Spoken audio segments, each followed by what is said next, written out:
Halo, assalamualaikum warahmatullahi wabarakatuh.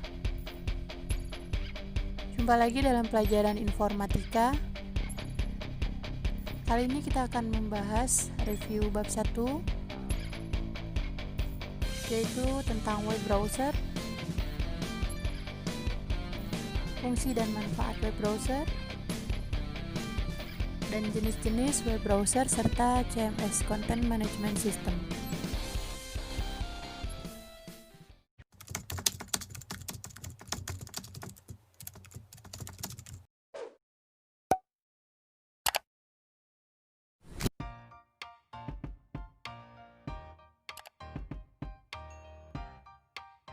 Bismillahirrahmanirrahim, sudah siap ya? Web browser dan CMS. Saya yakin pasti kalian sudah pernah menggunakan browser seperti ini. Yuk kita bahas penjelasannya. Web browser adalah suatu program atau aplikasi yang digunakan untuk menjelajahi informasi di dalam jaringan internet. Biasanya kita menggunakan situs, blog, jejaring sosial seperti Facebook, Instagram, atau Twitter. Fungsi dan manfaatnya banyak sekali, diantaranya adalah membuka halaman sebuah website untuk mencari informasi, memastikan keamanan sebuah website, mendukung permintaan data seperti transfer file, download maupun upload, dan lain sebagainya. Banyak sekali istilah-istilah di dalam browsing seperti URL, protokol, www, dan domain. Kita akan bahas satu persatu. URL singkatan dari Uniform Resource Locator, di mana alamat unik untuk menuju sebuah file berada. Selanjutnya protokol, yaitu aturan yang mengatur komunikasi data dalam hal transfer file antar komputer. Bisa disebut juga bahasa komunikasi antar komputer. Kalian bisa berkomunikasi dengan teman itu karena menggunakan bahasa yang sama dan mudah dimengerti. Begitu juga dengan protokol antar komputer ya. Domain merupakan suatu ruang informasi yang dipakai URL agar dapat diakses oleh semua orang.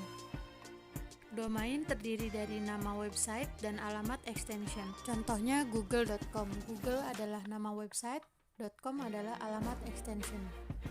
Domain dapat merujuk kepada sebuah negara ataupun pemerintah yang menggunakan website tersebut.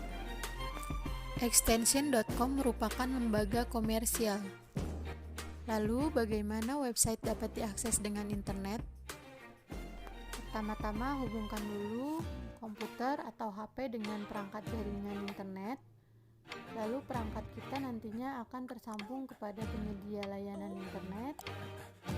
Provider atau penyedia internet ini akan meneruskan sinyal melalui satelit, antena, dan modem.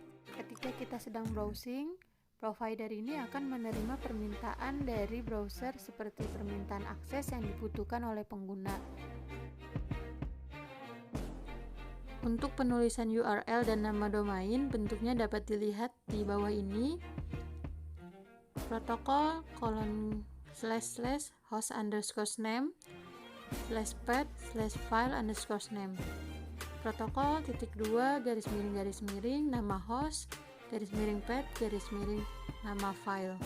Contohnya http://www.duniakecilku.com /iklan/lowongan.html. Sebetulnya hostname atau nama website ini pada awalnya memiliki alamat protokol dalam format angka seperti 192.168.32.02. Tetapi dengan mengingat angka ini sangat rumit ya, makanya dibuatlah nama website yang mudah diingat. Oke, jika kita ibaratkan, domain adalah nama jalan menuju website, dan tanah rumput hijau ini adalah tempat website menyimpan data, sedangkan rumah adalah sebuah situs websitenya. Ada beberapa macam web browser yang biasa kita gunakan dan sudah familiar, yaitu Google Chrome, Mozilla Firefox, Internet Explorer, dan Opera serta Safari. Masing-masing dari web browser ini pastinya memiliki kelebihan dan kekurangan. Tinggal kalian pilih aja yang paling nyaman digunakan.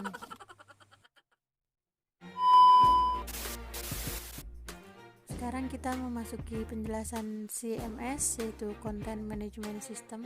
CMS ialah aplikasi berbasis web yang dapat digunakan oleh pengguna dalam mengatur konten tanpa perlu memiliki pengetahuan bahasa pemrograman. Jadi, sekalipun kita tidak punya pemahaman tentang bahasa pemrograman yang digunakan dalam membuat website, kita bisa gunakan CMS ini untuk mengatur konten. Banyak sekali jenis-jenis CMS yang biasa digunakan.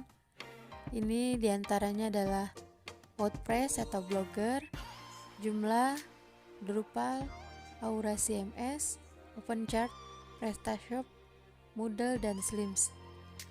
Masing-masing CMS ini berbeda kebutuhannya. Contohnya OpenChart, PrestaShop ini peruntukannya untuk membuat toko online. Moodle digunakan untuk membuat sejenis website pendidikan. WordPress atau Blogger membuat blog pribadi dan lain sebagainya. Alhamdulillah pembahasan selesai. Sekarang saatnya kita utak-atik dan praktek ya contoh. Sekarang kita akan mencoba URL offline, di mana kita akan menentukan lokasi pada sebuah file. Ini ada sebuah file foto. Caranya kita klik pada bagian atas, maka akan terlihat lokasi dari gambar file tersebut. D adalah partisi D, tik adalah nama folder, labcom adalah nama subfolder, dan praktek adalah nama file dari gambar tersebut. Selanjutnya kita akan mencoba URL secara online. Kita ambil contoh komputer. Kita ketikkan di address bar ataupun di kolom Google. Nah, ini muncul ya beberapa saran. Kita pilih gambarnya aja, diklik gambar. Nah, ini muncul ya beberapa saran dari browser Chrome. Kita klik coba yang gambar ketiga ini. Klik kanan pada gambar, kemudian klik copy image address. Kita pastekan di note supaya kita bisa rincikan dari alamat ini. Saya tulis keterangannya di bawah. Dari alamat URL ini kita bisa tahu bahwa gambar ini terletak di subfolder berita 1 pada website berita1.com. A few moments later. Oke, ini pembahasan terakhir mengenai CMS. Ada satu website bernama w3school.com. Di sini kalian bisa mempelajari bahasa pemrograman lengkap ya, ada HTML, CSS, JavaScript, dan lain sebagainya.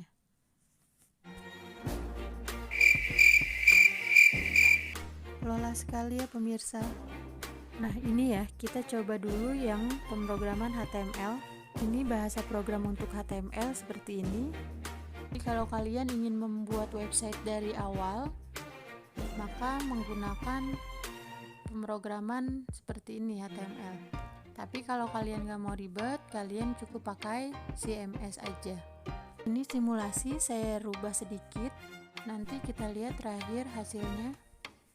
Website ini kalian bisa berkreasi dan mencoba bahasa pemrograman lainnya. Kalau sudah diketik dan diedit, kita coba run. Nanti hasilnya akan seperti ini.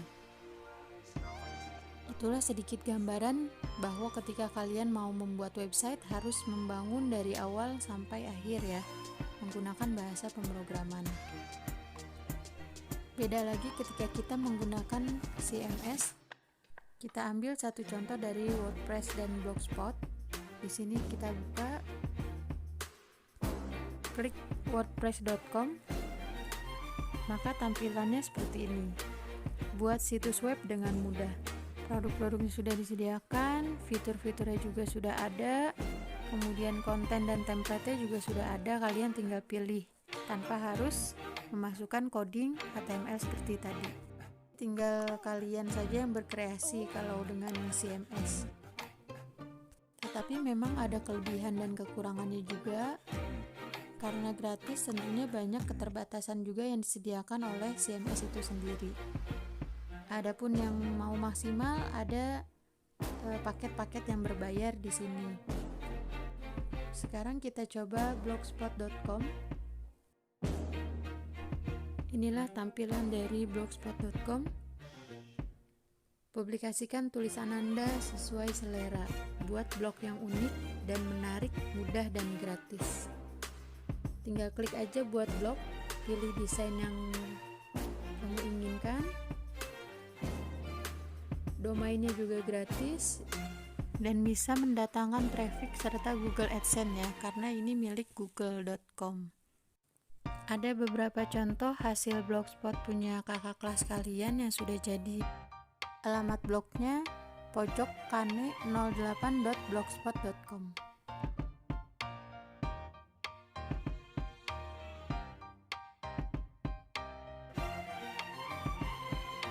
Satu lagi contoh dari terserah-aja.blogspot.com.